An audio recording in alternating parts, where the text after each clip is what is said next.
Before we get going with this week's show, a word from our friends at Santa Anita Park. A couple of wagers that you need to take advantage of, the golden hour wagers. Let's start with the pick four, $1 base bet. The last two races of the day at Santa Anita coupled with the last two at Golden Gate.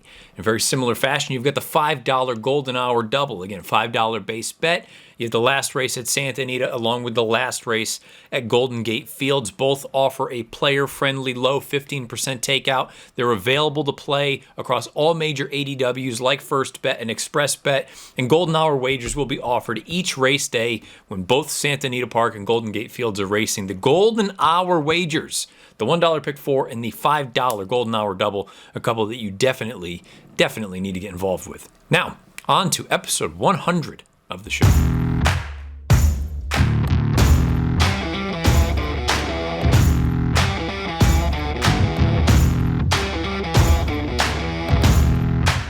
What's happening? Welcome to the Matt Bernier Show, part of the In the Money Media Network. My name is Matt Bernier. You can follow me on Twitter at Bernier_Matt. Today is Monday, January the 24th, 2022. This is episode 100 of the pod. However you listen, thank you for doing so. Many ways to find the show, whether you just listen to the audio, Apple Podcasts, Spotify, SoundCloud, InTheMoneyPodcast.com. If you watch along over on YouTube, search bar Matt Bernier Show. You get this episode along with the 99 prior.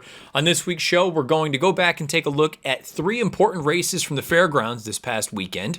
One of them being a Kentucky Oaks prep, one of them being a Kentucky Derby prep, and one of them seemingly being a de facto prep for the Saudi Cup. At the end of February, we'll then roll into a conversation with our guest. 100th episode, felt like it was time to spice things up a little bit. Bring on Nick Luck, who we'll be seeing later on this week down at Gulfstream Park. Part of the NBC coverage of the Pegasus World Cup, the showdown between Knicks Go and Life is Good. Post-draw will happen on Tuesday. That's going to be the most critical part of that race, honestly. I have a very difficult time envisioning someone else winning outside of those two. But depending on where one of them or both of them draw, we know that short run into the turn at 1 1/8 down at Gulfstream, no bargain for any horse, no matter the talent level. That's the only real question mark I have about things going into the weekend anyway. We'll see in time when we get the past performances that come out and everything else. But preliminarily, is that a word? Before everything has happened, boy, it looks like a match race on paper, and I'm very much looking forward to getting down there. I head down on Thursday afternoon. Again, 4:30 to 6, NBC this coming Saturday, the Pegasus World Cup, both the dirt and the turf. And then we'll wrap things up with a preview, projections for NFL Conference Championship Sunday. You've got the game between the Cincinnati Bengals and the Kansas City Chiefs, and then the San Francisco 49ers and the Los Angeles Rams. The winners of those two games will go on to the Super Bowl in about 2 weeks' time. So that's going to be this week's show. The difference for the preps that we're going to talk about from the fairgrounds, the racing from the fairgrounds, I'm not going to show the replays. You can find them wherever you stream your replays or your ADWs, or you can find them over on the Fairgrounds YouTube channel. For time purposes, I'm not going to go through all of those. And to be honest with you, I didn't think there was a lot to talk about as far as trips were concerned. Maybe the dynamics of the race, there's a lot to talk about, but visually, I didn't think any of the major players had any real issues as far as maybe they had traffic or they were caught wide or whatever it may be. Maybe one of the 3-year-olds in the boys race we can talk about, but I really don't think it made much of a difference. But let's take them right in order. Race number 11 on Saturday was the Silverbulletday, 1 mile and 70 yards for the 3-year-old fillies. Lecomte gets the job done in her second lifetime start for Steve Asmussen. Stone Street, she's got a beautiful pedigree. She's by Medaglia d'Oro out of a Bernardini mare you may be familiar with. You may remember Cavorting. She was a multiple Grade 1 winner. Second lifetime start. Both starts have come at 2 turns. And she's a perfect 2 for 2 thus far. The Fig didn't come back fast for the race, and visually, I was kind of unimpressed. She earned a 74 buyer. She won not in gate-to-wire fashion, because in deep stretch, Fannie and Freddie actually put about a half length on her, and I think it was a combination of the two. Maybe Fannie and Freddie getting a little bit, I don't want to say goofy, but idling a little bit on the front end, and Lecomte, to her credit, she battled back. The final time is not going to wow you. Visually, you're not going to be wowed, I don't think. At least I wasn't. I thought it was a fine effort, a good stepping stone. She's going to need to improve, and I'm not saying that she won't. But boy, does she have just a massive, massive amount of ground to make up. between her and the leading lights in that division, most notably Echo Zulu. A 74 buyer right now is just not nearly fast enough for me to really even be all that positive. I don't have anything super negative to say, but I'm not going to, just glow about this filly. I know many people are very high on her. I have no issue with her other than she's just not fast. Not right now, anyway. Now, first start off of a little bit of a layoff. First start as a 3-year-old. First start at a new racetrack against Stakes Company. I mean, she did a number of things good for the first time. She needs to improve, stating the obvious. She still can improve. But boy, she needs to improve quite a bit and have her main competition, her stablemate, not improve whatsoever. I just think that's a lot to ask. From a prep rating standpoint, I think I'm being fair when I give this a 5 on a scale of 1 to 10. And the only reason it's a 5 is because I think she can improve. I think she will improve. But I right now, I have a hard time really getting sunk into the idea that she's a legitimate threat to a horse like Echo Zulu for a race like the Kentucky Oaks. I think there's a chasm between her and the big girl at this point anyway. The rest of the field, it is a little interesting that they all regressed with the I shouldn't say that. They didn't all regress. I lied. Half the field regressed, but we're not talking about regressing from massive figs. These were fillies that were running in the mid-70 range, and everyone who had earned a 70 or greater in their last start coming into this race all regressed. It's just a matter of how badly did they regress. Fannie and Freddie dropped back 5 points. Berna Breezy dropped back 7 points. And Sweet as Pie dropped back 14 points. It's not a race that I'm enamored with. I'll be surprised if we have true sort of difference makers coming out of this race for the 3-year-old fillies going forward. It's early, but some of these girls have run many, many times, and we haven't seen a great deal of improvement. Lecomte's really the only one I'm that intrigued with. She will need to jump up in a big way in her next start, wherever that may be. Now, let's move on to the Louisiana. This is a race for older horses, a mile and a 16th, and it is the return of Mandaloun. We hadn't seen him since the Haskell, a race that he won via disqualification because Hot Rod Charlie interfered with Midnight Bourbon, who Mandaloun ended up running into here again. These two have knocked heads a couple of times, more than a couple times actually, I should say, throughout their career. The key going into this race was, from a tactical standpoint, there was no other speed other than Midnight Bourbon.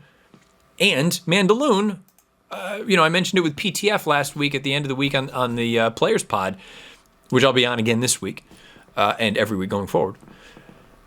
Mandaloun has his quirks, or he has shown them anyway throughout his career, and mentally, was he going to put it all together? Was he going to take the step forward that he needed to be, I think, a big-time threat as an older horse? I think he did, but it's a really difficult call for me. Mandaloun defeats Midnight Bourbon. They're nearly 9 lengths clear of the rest of the field. Warrant, who finished 3rd. The Figs come back fast. Mandaloun earns a career best 106, Midnight Bourbon a 105, and a 105 is not even his best race to date. It's also worth noting Midnight Bourbon had blinkers on for the first time, and each of these horses had Lasix for the first time. So there's a lot going on, and there are things that they may or may not have going forward. Let's talk about, from a Saudi Cup standpoint, neither of them will have Lasix. Now, they've run well without Lasix in the past, so I'm not that concerned about it. Midnight Bourbon, if they do choose to go to Riyadh, it'll be a second time with blinkers on, and he can improve.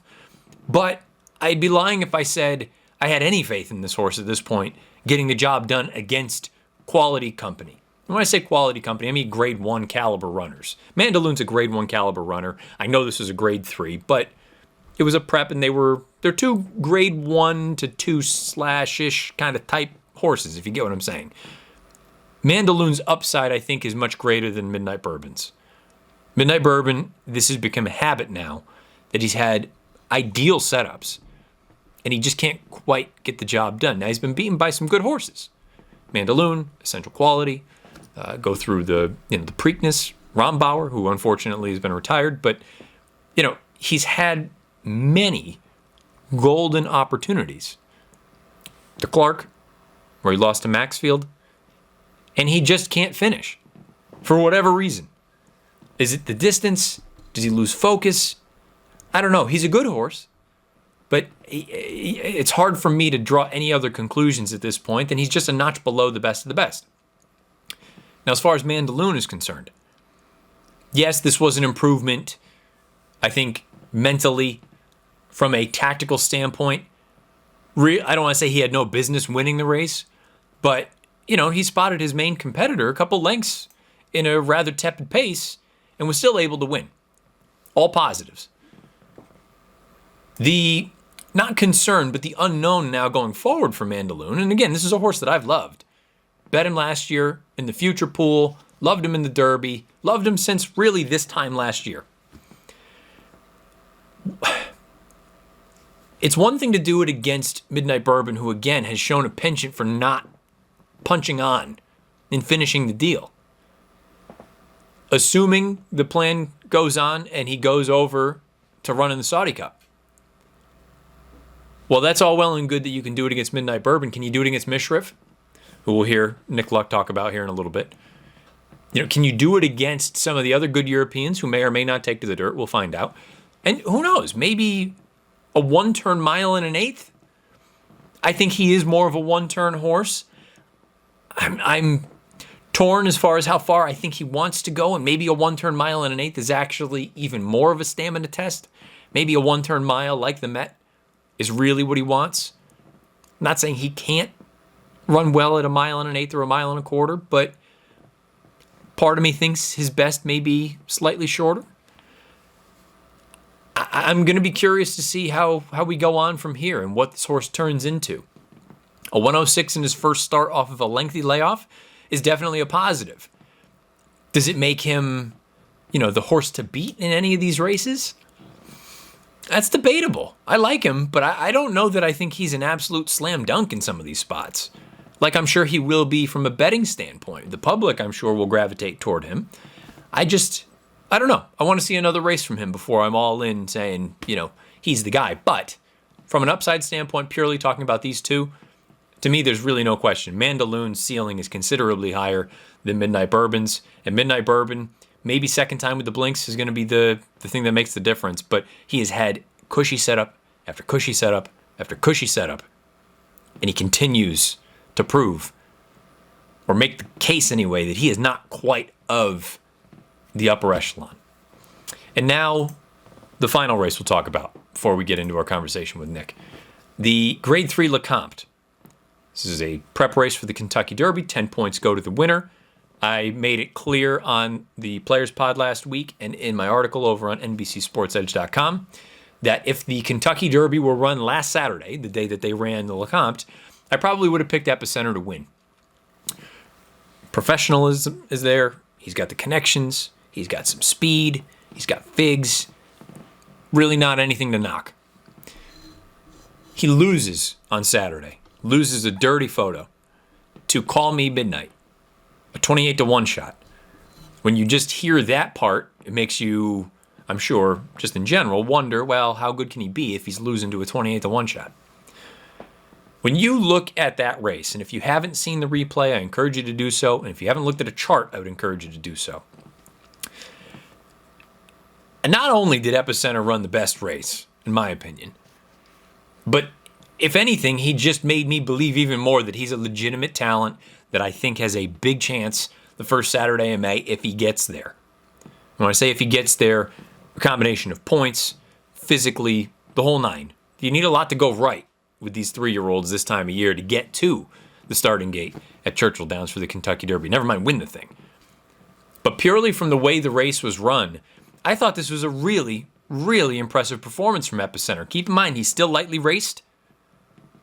And he's the only part of the pace in this race that was anywhere at the end. And not only was he anywhere, he nearly won the damn thing. He loses by a head to Call Me Midnight.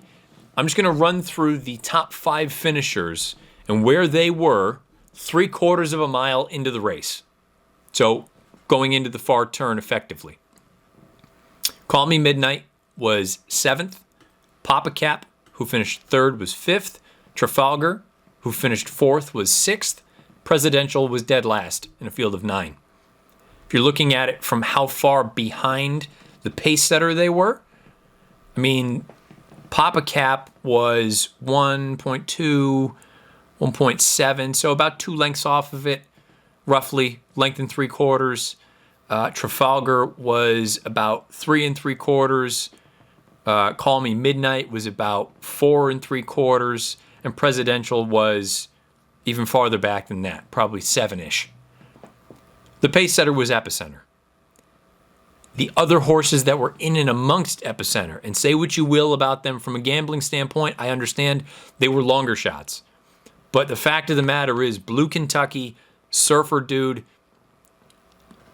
we'll use those two, but I mean, even if you wanted to include Trafalgar, they were nowhere. Trafalgar finishes, I think all things considered for how lightly raced he is, a decent 4th, and he finishes, call it, roughly 3.5 lengths. No, I mean, even more than that, actually. 7 lengths behind Epicenter. Epicenter, to me, clearly ran the best race. Call Me Midnight clearly had the run of the race. He ran well, Call Me Midnight. Don't get me wrong. I'm not trying to sit here and just dump on him. But that is the ideal setup. Hot pace. Any of the other horses remotely close to it, pack it in, and you were able to run down a tiring pace setter. Now, he's going to be another big price in his next race, wherever that may be, the Risen Star, somewhere else. It was just an ideal scenario for this horse. And perhaps he wants to run 1.25 miles or longer, and it's not going to be an issue for him.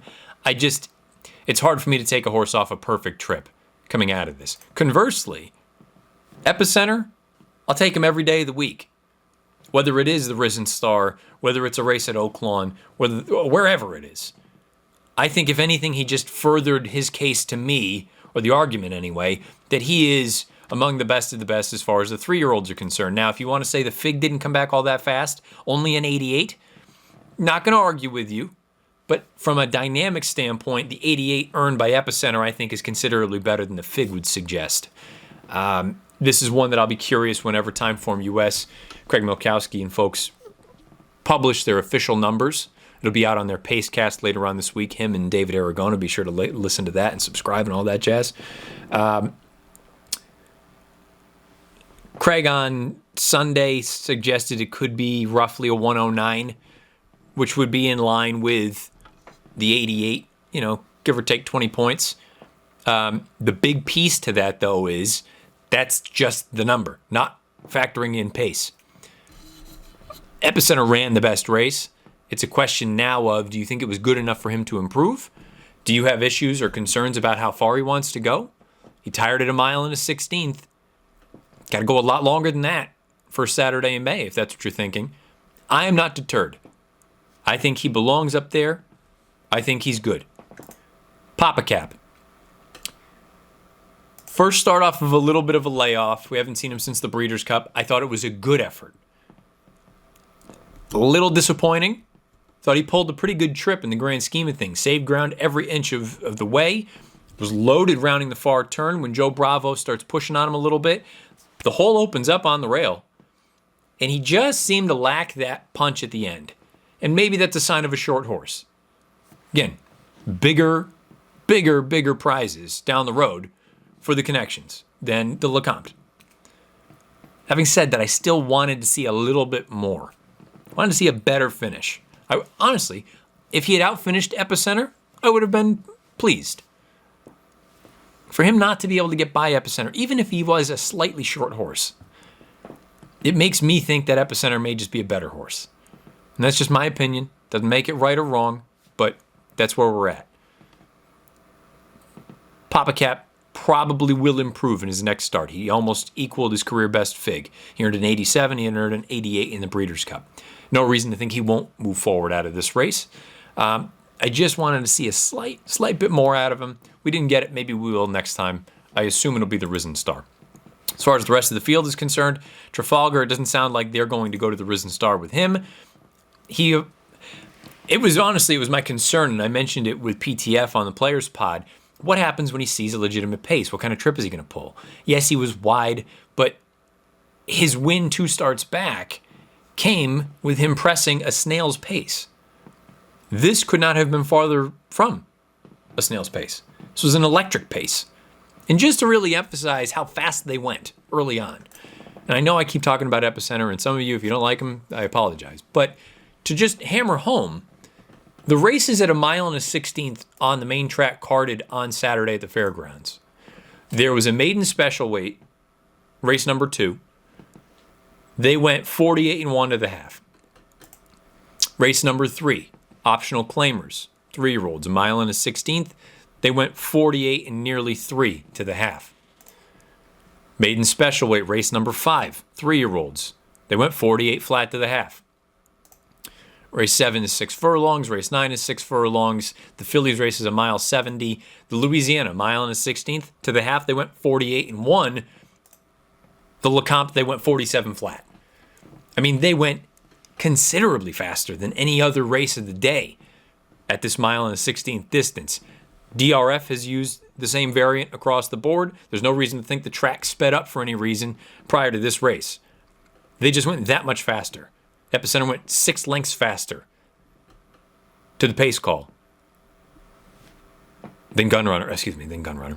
The Midnight Bourbon did in the race prior. So it was a wicked pace given the way the track was and the way every other race played out at the distance. And it just continues to add into why I like Epicenter coming out of this race as much as I do, and why I'm a little cooler on Call Me Midnight, because I think while he did run, and congrats to the connections, I think he had the run of the race and he took advantage of it, and good on him. He's a graded stakes winner now. You're going to need another setup like that to really be able to take advantage, and maybe he'll get it. But just head-to-head, or of the top 3, give me Epicenter every day of the week. Let me know what your thoughts are about this race, which from a prep rating standpoint, I gave it an 8. I believe in Epicenter. I think he's the goods. I think he's going to be a horse that's going to make his presence felt in these prep races leading into the Derby, assuming he stays healthy, and then in the Triple Crown races. I really do. I believe in him. Let me know what your thoughts are about this race, about the Silverbulletday, about the Louisiana as a prep to the Saudi Cup, any of these races, or any other action from this past week, and beneath the video player on YouTube or on Twitter at Bernier_Matt. Although I will say I have muted many notifications on Twitter. So if you do reply to me and I don't say something, it may not be because I'm ignoring you. It's just I may not see it because I've got all the... I'm just not dealing with it anymore. There's too much negativity, and that's that. But I will still be putting out all my content over there on Twitter, so feel free to follow along at Bernier_Matt, or you can give me an email, bernier.matt89@gmail.com, about any of these and anything going forward. Next week, we'll talk about the Pegasus races. We'll also talk about the Southwest happening down at Oaklawn. Looks like a big full field. Looking forward to seeing what happens down there. But first things first, the Pegasus races, both of them, coming up this Saturday, NBC 4:30 to 6. I'll be down there along with this gentleman, my good friend Nick Luck. Let's talk a little bit about a number of different things with Nick, and we'll wrap the show up with some NFL projections for Conference Championship Sunday, I should say. All right, joined by not just one of the best broadcasters in racing, I genuinely mean this, one of the best broadcasters in the world, my friend Nick Luck, NBC Sports, Nick Luck Daily. You've seen him with all of his coverage over in the UK. Nick, this is episode 100 of this pod for In the Money Media, so I felt like I needed a special guest, and this is your first time on here, so thank you for giving me a few minutes.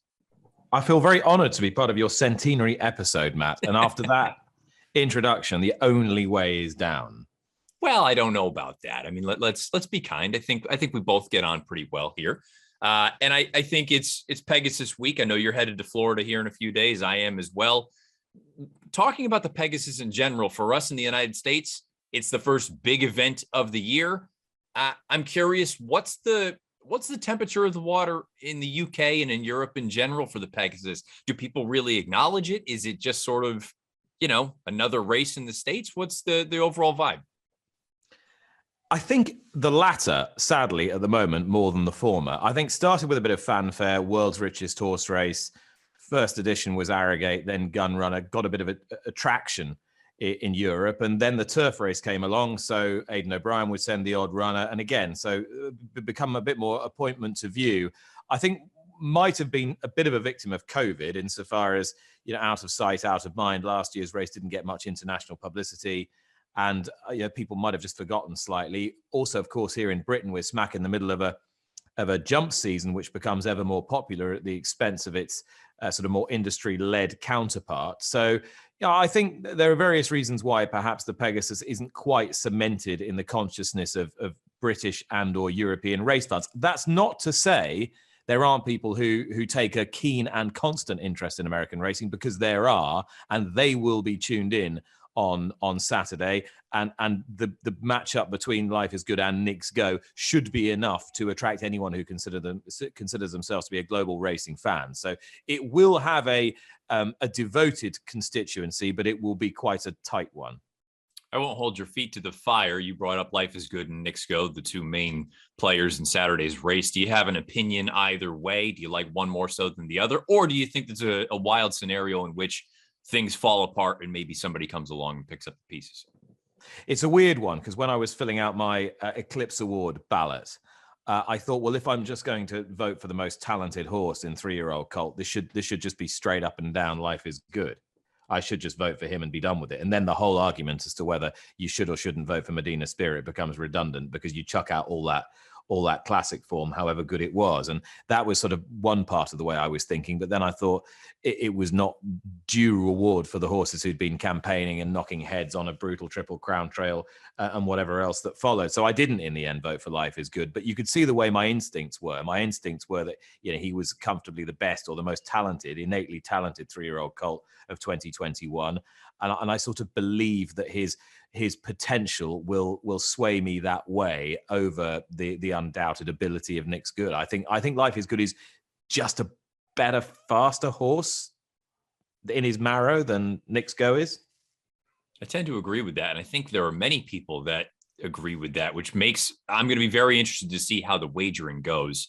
Is there a scenario in which Life is Good is actually not a prohibitive favorite, but let's say he's 4-5 and Knicks Go is 7-5 or something like that? We saw it in the Breeders' Cup Classic, where Knicks Go on paper was clearly the fastest horse, but myself and many others had drawn up the scenario that they were just going to go, somebody was going to go at him and he would be the one that would pay the price. He ended up going off at a very playable price and made that field look very average. So I'll be very curious to see how the public ends up going from a gambling standpoint in Saturday's race. We've had Aidan O'Brien in the past send runners for the Pegasus. We've had Aidan O'Brien in the past send runners for the Kentucky Derby. It's that time of year here. Our 3-year-old prep season is in full throttle. I'm curious, do you see anything, I don't want to say imminent from the O'Brien barn, because to your point, it's not flat season right now, but I feel like every year or two we're good for a Coolmore entrant coming overseas. And if it's not O'Brien, I guess the second part of the question is, when do we start to see Charlie Appleby ramp up the possibility of a 3-year-old campaign for some of his colts, simply because it seems like anytime he sends something to the States, they win? Mm-hmm. Well, I think it's standby, isn't it, with Charlie Appleby? You're certainly going to get at least as much as you did last year. There's no diminution in his resources. Indeed, he's got arguably the 3 most exciting older colts in Europe in Hurricane Lane, Adayar and Yibir. Not necessarily in that order either. And he's got arguably the 3 most exciting sophomores as well in Caribus, the horse that I love. I mean, if you're going to ask me which horse I'm looking forward to seeing most in Europe this season, it is definitely Caribus.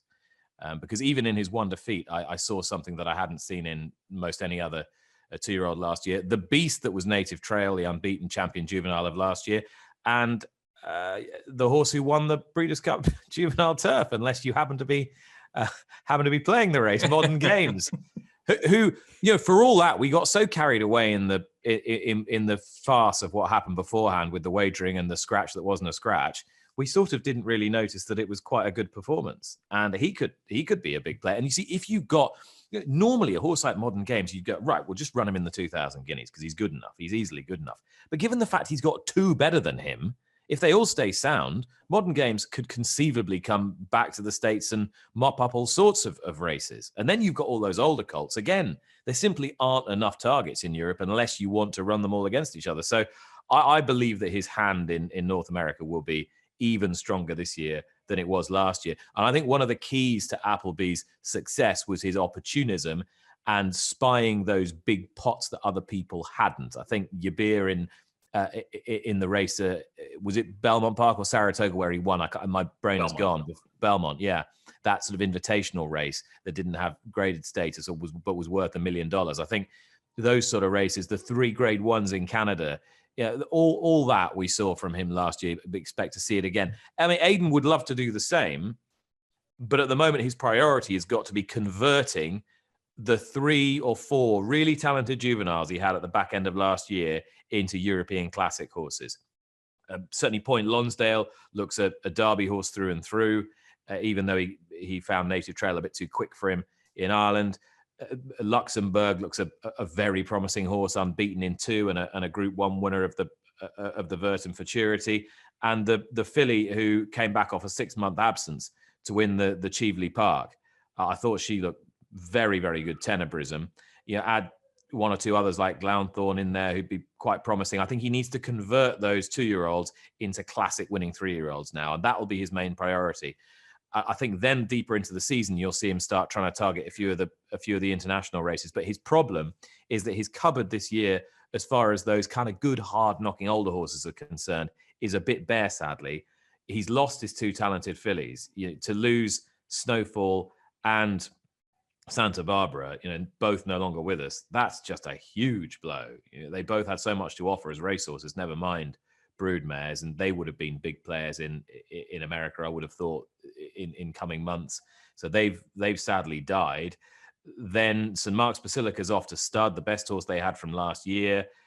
So there just isn't that kind of really strong group of older horses this time round. I think you're going to be looking again at horses like Broome, who ran so well in the Breeders' Cup Turf, and possibly Bolshoi Ballet. I think those are the sort of horses that you might be seeing quite a bit of in the States. And then we'll find out as time goes on. Some of those sort of mezzanine level 3-year-olds, I'm sure, will end up as well. But as I say, there's a little bit of rebuilding to do with some untimely losses and the good ones off to stud.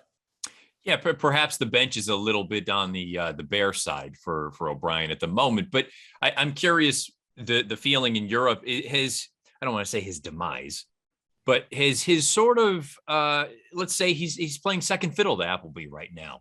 Has it been so much of a course correction in that now all of a sudden, I know here in the States, people look at it and say, when O'Brien sends a horse over, they don't expect them to win now. They look at it as a proper betting opportunity against, where, maybe 10 years ago, you were terrified of the prospect. Now you're kind of anxiously looking forward to it because you think there's a chance that you're going to get paid on another prospect who actually has a better opportunity to win.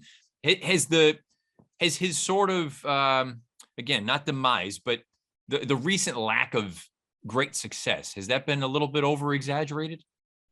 I mean, I think the success has still been there. I mean, when they come to write the history books, they'll still say he trained, I think it was 6 individual European classic winners last year, which is a ridiculous tally. Quite here. Yeah, and he added French classics to English and Irish ones, which is something he doesn't always do. So St. Mark's Basilica won 2 in France. He won 2 fillies classics with fillies who weren't really of classic caliber. Then Snowfall kind of exploded off her 2-year-old form into this super filly for about 3 months before slightly regressing again. So I just think as time's gone on, his methodology has become a little more individual and a little more unconventional. And, he has the security of being able to be a bit more experimental in the way that he puts horses into races and the way that he trains. There's, they can test the horses more because they've got more security with their stud operation than they had 25 years ago. So much security. Most of that's been afforded them by the success of first Sadler's Wells and then Galileo. So I think Aidan O'Brien is probably less worried about percentages, strike rate, statistics, because he can be a little bit more unorthodox about the way he campaigns horses, and that's probably why the percentages in America aren't that high, because it doesn't always follow conventional wisdom what he's doing with some of those horses. Whereas Charlie Appleby, I think he's targeting those races from a long way out, if you know what I mean. Makes sense. And look, the horses run like he's targeted those races from a long way out. Before I let you go, a quick thought on the Saudi Cup, which comes up about a month from now over in Riyadh. From a domestic standpoint here in the States, it seems like Mandaloun is going to be the flag bearer. He looked really strong winning to Louisiana the other day in a race that from a dynamic standpoint, Midnight Birdman, again, really had no excuse to lose, yet he did. The speed figure came back fast, a 106 buyer for Mandaloun. Mishrif, it sounds like, is supposed to be the horse to beat, considering he won the race last year. From your perspective, any news on Mishrif or any other Europeans maybe that we should be kind of keeping an eye on as we get closer and closer to the 1-turn mile and an eighth? Well, the European contingent is going to be strong in this race, I think. Whether this victory from Mishrif last year set the tone for future years, and that received wisdom that this is a race that would be better suited to European horses because the dirt there's a bit turfy, in the way that it plays, and it's a big sweeping track, and it's a one-turn event that'll suit European horses. I still think you've got to handle dirt. That might be a bit of an overplay, based on the performance of Mishrif last year. Charlatan still ran a hell of a race and pushed him all the way to the wire. I think that's why it was so exciting. Mishrif, though, I think sets the standard. He wasn't always at his best in Europe last year. I think giving him a break was a good idea to prepare him for a defense of this crown. But if he's there and he's tuned and he's fresh, he's the one to beat, even for Mandaloun. I think Mishrif Mandaloun's a good strong clash. Other Europeans that are interesting. Seelyway was a good winner of the Champion Stakes at Ascot. He's got some pretty solid form. Second to St Mark's Basilica in the Jockey Club, winner of the Champion Stakes, ran a good race in the Arc off a layoff. Another new trainer. Interesting. Distance will be just about bob on for him as well if he adapts to the surface. Pile Driver's the other one, Coronation Cup winner. Not sure he'd quite be quick enough for this, but it's an interesting spot for him, and he's certainly a significant horse to land a blow for a smaller, slightly less heralded training operation as well.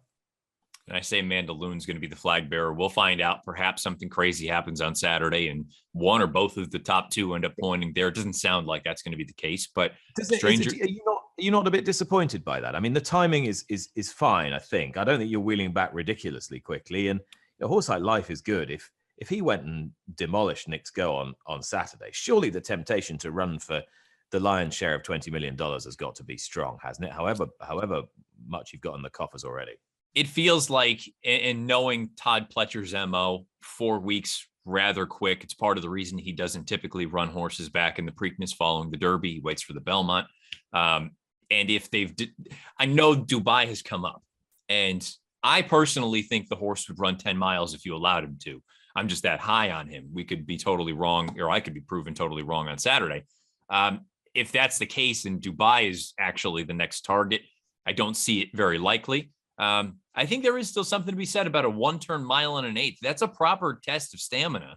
And I think it takes a special animal to be able to handle that. And as much as I like Mandaloun, frankly, I'm not totally convinced that that's going to be his bread and butter. I think he's going to be a 1-turn type, but boy, a 1-turn mile and an eighth, that's not a walk in the park. I think he could be a really nice Met Mile type, 1-turn miler. And don't get me wrong, I don't think he's incapable of running well at a mile and an eighth. We've seen him do that well in the past, and he only lost the Derby by about a length at a mile and a quarter. But I think at his best, he's probably a mile and a 16th 2-turn type or a 1-turn miler. And I think he's going to really have to have one of his, if not his best race of his career, if he's going to win the Saudi Cup, especially against a horse like Mishrif.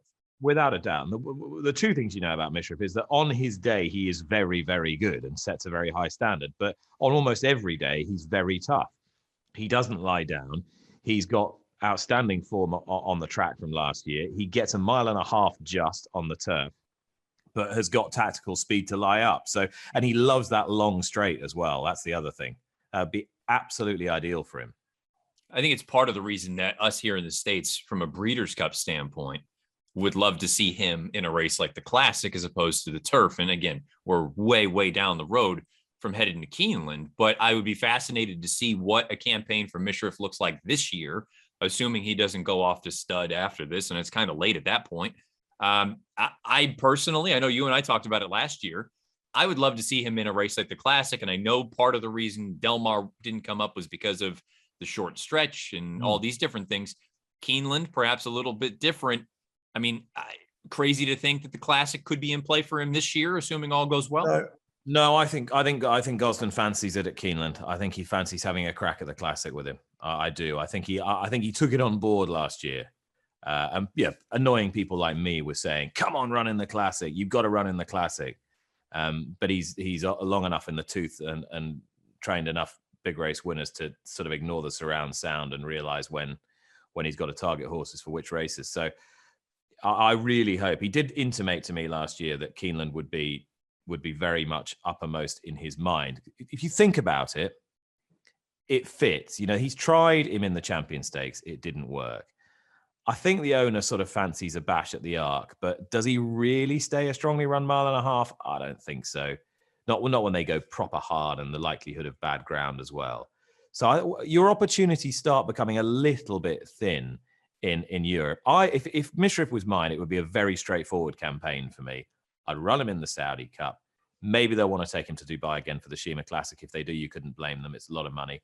Then come back, freshen him up, maybe take him to Royal Ascot if you can get him there in time for the Prince of Wales's over 10. Then run him in the Juddmonte International, the race he won last year. And then, well, you've got either the option of Ascot or the Eclipse, then the International, then lay him away and give him one little, breeze or blowout, or try and find a small little race for him and prep him for the Breeders' Cup Classic. With a horse of this caliber, I think that's what makes Americans so anxious and excited about the prospect of him coming and running in that race, because he's not just an also-ran. He would immediately be one of the more likely winners of the race, regardless of who ends up coming through this season, whether it is Life is Good or any 3-year-old that develops into something down the road. It's a fascinating topic of conversation. Hopefully we get to that point and we're even having this conversation at the beginning of November. Nick Luck, I thank you again for your time. I look forward to seeing you in a few days. Safe travels, and we'll see you in Florida. All right, Matty, see you Wednesday. All right, let's talk NFL, and that'll be the wrap for episode 100. First things first, we'll go back to last week, go through not just the game projections, but the player projections. Some of them were really strong. Some of them, basically from one game in particular, not very good, but it is what it is. That game ended up being arguably the best game many of us have seen in a long, long time. Let's start with the Bengals and the Titans. I had the Bengals winning, I had the Titans winning 26-24, but I did have one model suggesting that the Bengals would win 26-24. Cincinnati ended up winning 19-16. From a projection standpoint, had Burrow at 25 for 36, 331, 2 touchdowns and a pick. He ended up going 28 for 37, 348, 0 touchdowns and 1 pick. So pretty solid there.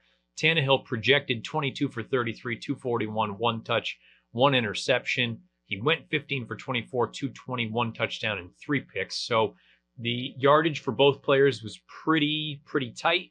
Off on the picks for Tannehill, off on the touchdowns for Burrow. All things considered, not too disappointed with those projections. I had Chase statted out for 6, 111 and a touchdown. He went 5 for 109 and no touchdowns, so almost spot on.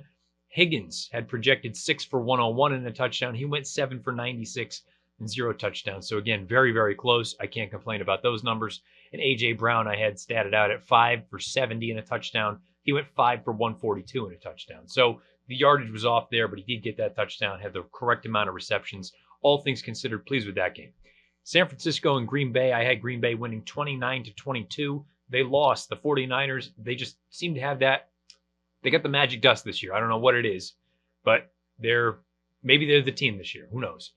They won 13-10 up in Green Bay off of the wild ending with the block punt and X, Y, and Z. Projection standpoint, I had Garoppolo at 19 for 30, 243, 2 touchdowns and a pick. He went 11 for 19, 131 and a pick, so not great there. Rodgers had him statted out at 25 for 35, 270 and 3 touchdowns. He went 20 for 29, 225, no touchdowns, no picks. So again, slightly off in that category. Had Elijah Mitchell statted out for 15 carries, 73 yards. He went 17 carries for 53 yards. A.J. Dillon, 39 yards. He ended up with 25. Aaron Jones, 45 yards. He ended up at 41. From a receiving standpoint, George Kittle had him 5 for 57. He went 4 for 63.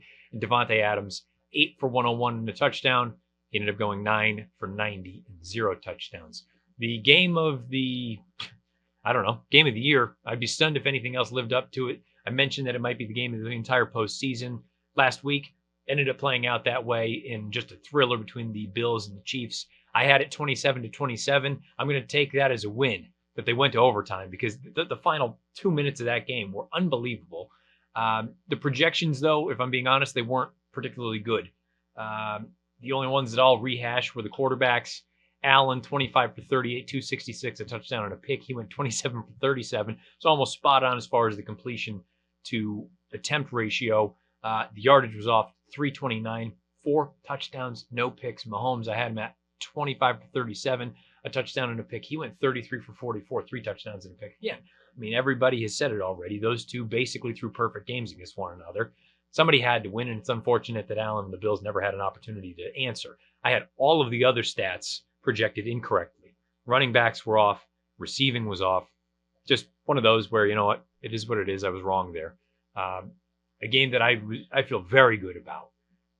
While I had the game final result incorrect, the stat lines I thought were spot on. If you used any of those for DFS, good on you. The Rams and the Bucks, I had the Bucks winning 29-25. They lost 30-27. From a stat standpoint, I had Stafford projected out at 28 for 42, 306, 2 touchdowns and a pick. He went 28 for 38, 366, 2 touchdowns, no interceptions. So almost spot on. Feel really good about that one. Brady had him statted at 33 for 47, 367, 2 touchdowns and a pick. He went 30 for 54, 329, a touchdown and a pick. So very close. Very happy with those sort of numbers. Cooper Kupp, I had him statted at 9 for 146 and a touchdown. He went 9 for 183 and a touchdown. So just off on the yardage, but all around, can't complain there. Mike Evans had him statted at 5 for 101 and a touchdown, 8 for 119 and a touchdown. Very close there. Gronk, 5 for 105. He went 4 for 85. And the one that I'm probably most pleased about is Leonard Fournette from a receiving standpoint. Had him statted at 6 for 51. 9 for 56 was his final number there. So that's a rehash of last week. Let's talk about the conference championships coming up this Sunday. You've got, I mean, I don't know if you want to call them classic matchups, but I'm really intrigued by both of them, despite the fact that it feels like, right now anyway, Shanahan has McVay's number, and you're talking about the known commodity in the Chiefs versus the team that's probably overachieving a little bit, but boy, I feel like they are picking up the public sentiment, and I know I'm on the bandwagon for Cincinnati. I think they're going to be a couple of good games. Let's start off with the Bengals and the Chiefs. The line is Kansas City -7 at home. The total is 54.5. I have the Chiefs winning 29-24. It is worth noting I have one part of my sim that suggests the game is going to be even closer than that, 24-23 Kansas City. But I think either way, I think the Bengals can cover this number. From a stat standpoint, I have Burrow statted out at 23 for 33, 306, 2 touchdowns, and 1 interception. I have Pat Mahomes, 26 for 38, 302, 2 touchdowns, 1 interception. Almost identical numbers for the two quarterbacks. Out of the backfield, I've got Mixon, 16 carries, 74 yards. I have a combination of Williams and Clyde Edwards-Helaire, looking roughly at Williams at 30 yards, although he's not getting any real touches. So that's probably an incorrect number. Edwards-Helaire, I feel pretty good about. 11 carries, 46 yards. Receiving-wise, Jamar Chase and T. Higgins, both with 8 targets, both with 5 catches. The difference is yardage and touchdowns. I shouldn't say that. I have Chase at 94 yards and a touchdown. I have Higgins at 86 yards and a touchdown. So very sort of parallel paths for those two. To be honest, it could very easily end up being a situation similar to what we saw in that Bills game with Kansas City, where I had Steph Diggs statted out as really the one who was going to eat. Ended up being Gabe Davis. Maybe this is an instance where everybody and their brother keys in on Chase, and Higgins is the one that picks up the marker, or somebody else. Boyd's out there as well. But I have Chase at 8 targets, 5 catches, 94 yards, and a touchdown. Higgins, 8 targets, 5 catches, 86 yards, and a touchdown. From a Kansas City standpoint, Tyreek Hill, 9 targets, 7 catches, 93 yards, and 1 touchdown. Travis Kelce, 8 targets, 6 catches, 90 yards, and 1 touchdown. I think it's going to be a good game. I'm in on the Bengals. I like I like Cincinnati. I acknowledge that Kansas City is probably going to win, but I am I'm pulling for Cincinnati in this spot. I like the Bengals. I like everything that they're doing. I think that they're probably a little bit early, a little bit ahead of schedule. Nobody in Cincinnati is going to complain about this. I love everything about Burrow. I've talked about it before. I'll talk about it again. If I were going to make a bet, though, that's probably the bet of the weekend for me in that case, just simply because I think, and a couple of things I have seen that number could easily come down from 7, may end up in 6.5 range shortly, but I think Cincinnati can cover that. A touchdown seems like a pretty aggressive number there, but I do have the big model, Kansas City winning 29-24 and going back to the Super Bowl. San Francisco and LA. The line is 3.5 in favor of the Rams. The total is 46.5. I have the Rams winning 27-22. I have another sim that has the Rams winning 24-17. And I know this goes right in the face of everything that people have been chatting about. And I mentioned it, the fact that right now it just seems like Shanahan has McVay's number and San Francisco just might be the team of destiny for this year. At a certain point, I think Garoppolo is going to become the problem. You know, for him to get through 2 postseason victories, and he's barely eclipsed 300 yards total. I suppose you want to say he can be the game manager that they need. Well, he's still had a couple of really, really key critical errors so far in the postseason. It just hasn't bit them in the rear end just yet. Maybe it won't happen on Sunday, but I don't know that I would have a great deal of confidence backing San Francisco if I were going to put any money in there. As far as stats are concerned, I have Garoppolo statted out at 22 for 31, 284, a touchdown and a pick. I have Stafford at 26 for 37, 291, 2 touchdowns, 1 interception. The only key running back stat would be Elijah Mitchell. I have him at 18 for 75. And from a receiving standpoint, I have Deebo Samuel, 8 targets, 5 catches, 97 yards. George Kittle, 7 targets, 6 catches, 72 yards. Brandon Ayuk, 5 targets, 4 catches, 53 yards. The way that I have things statted out, I don't have any one of them the overwhelming favorite to be the recipient of the passing touchdown. So I'm not going to make a call there. I feel good about the yardage numbers and the receptions. The touchdown, I think throw it up. Could be any one of them. From a Ram standpoint, the 2 numbers that stood out to me, Van Jefferson, 5 targets, 3 catches, 51 yards. But Cooper Kupp, as has been the case all season, 11 targets, 9 catches, 124 yards, and a touchdown. Where that other touchdown for the Rams comes from, whether it's Higbee, whether it's somebody else, who knows?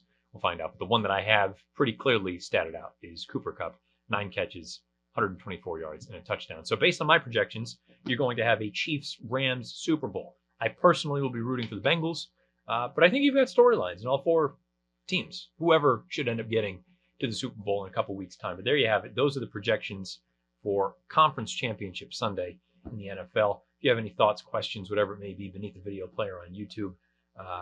And obviously, you can follow along on Twitter at Bernier_Matt. But as I said at the top, I've muted a lot of notifications. So if I don't respond, it's not because I'm ignoring. It's just because I probably didn't see it because of the filters that are on. So, but there you have it. Or you can email me, bernier.matt89@gmail.com. So that's going to do it. Thank you all for the continued support. For those of you that listen, those of you that watch, however you check this thing out, it means a great deal. 100 episodes here within the Money Media. Feel good about that, and looking forward to continuing on for the rest of 2022.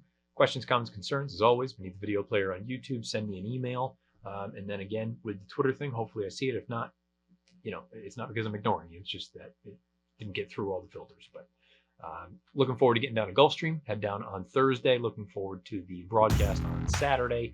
NBC from 4:30 to 6, Pegasus World Cup with a showdown between Knicks Go and Life is Good. Until next month, I'm back in cold, snowy weather. Best of luck however you play, and whatever you play, and wherever. This has been episode 100 of the Matt Bernier Show.